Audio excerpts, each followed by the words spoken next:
Kano government HISBAH operatives destroy bear parlor, cut away with fridges and plasma TVs. A beer distributor in Kano has alleged that the state government and operatives of the police and Islamic Corps HISBAH destroyed beer parlors at Agaranga Badawa area of the state, cutting away with refrigerators and plasma televisions from the shop.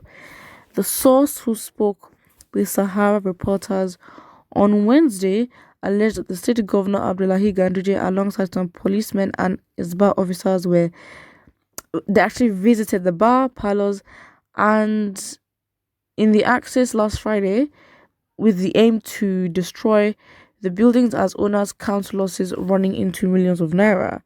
He said a man, Hilary Okafor, popularly known as Larry White, who was badly affected, has revealed plans to leave Kano for the southeast as there was nothing left for him anymore in the north anymore. According to him, Okafor's door was broken down with his goods and his goods were destroyed, while some were taken away with the fridge, plasma television and generator. The source said non-indigenous in Kano are grievously being dealt with, calling on the government to come to their rescue. This is the sign of the end times of Nigeria. That's what I personally believe. I mean, all these things, are we surprised?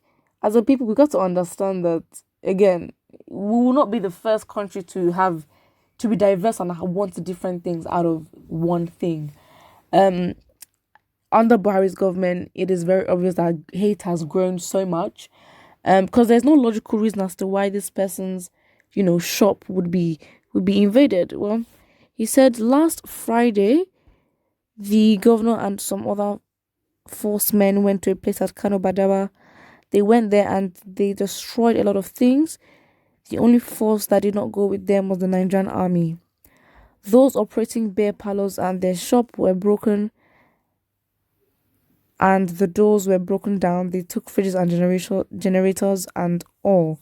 So what is the point? I'm so confused. One of my friends was affected, Hilary Okafor. They went to his shop, broke the place, took everything. From that business he's feeding his family with, he said he would go back to the east. He can't continue staying in Kano because there's nothing left for him. Here in Kano, they don't allow us to sell or drink beer, but at least let us breathe at Sabongari. That doesn't mean that we don't experience the heat of this place. In his own case, he opened a tavern at another area in Sabongari, so he suffered losses. It just doesn't make sense. I'm actually very confused. What are we meant to find? I'm so... Okay. Someone here says, let the foolish governors and leaders from the south see this and hide their face in shame and disgrace. Now the governor, who's a certified dollar touch and follow, is leading the campaign, not minding one smelling Nigeria. Hypocrisy is when you enforce the state laws in the north but you reject the same in the south. If you want people to adhere strictly to the laws that prohibit consumption of alcoholic beverages in the north, then it's just to adhere strictly to the law that prohibits grazing in the south. Fact, every ethnic group, region deserves respect if we desire one Nigeria. Exactly. Good point. If we desire one Nigeria. We need to have a family meeting ASAP. We need to come back and deliberate as Nigerians, not including politicians or cutting them out. They don't matter. What do we want? I think that's just what it is. Because why Nigeria is where it is today is because we wanted independence. Okay, in theory, on surface level, we're independent. So what's the next step? Because we've achieved it. We've achieved being independent. But did we think that Nigeria was going to be a long-term... it doesn't make sense. Because again, the northern part of Nigeria and the southern part of Nigeria was for, monetary purposes only.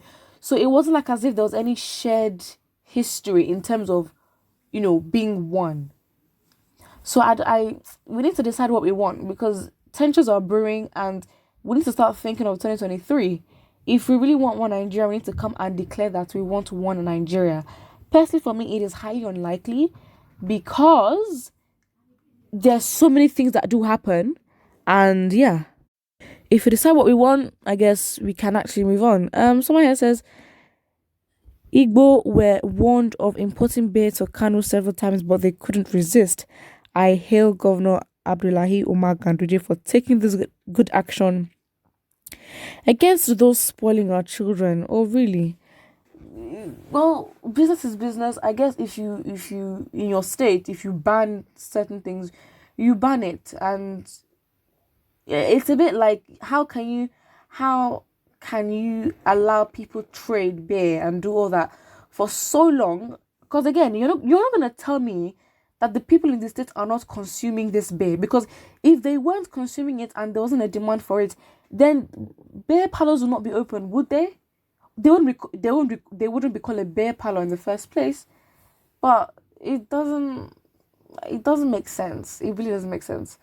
Um Nigeria is finished, in my opinion. I think we need to come and declare what we want.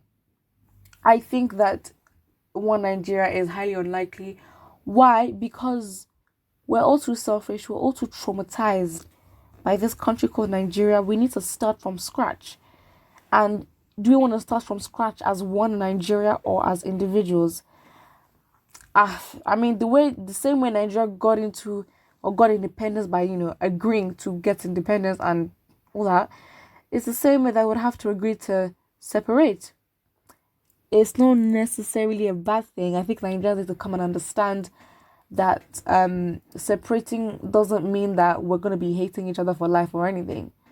It would just not be Nigeria. Except there's obviously benefits to being Nigerian, but then again, if we are in a system that doesn't work, how effectively can the people flush out these elitists who want to remain in power? It is a huge fight.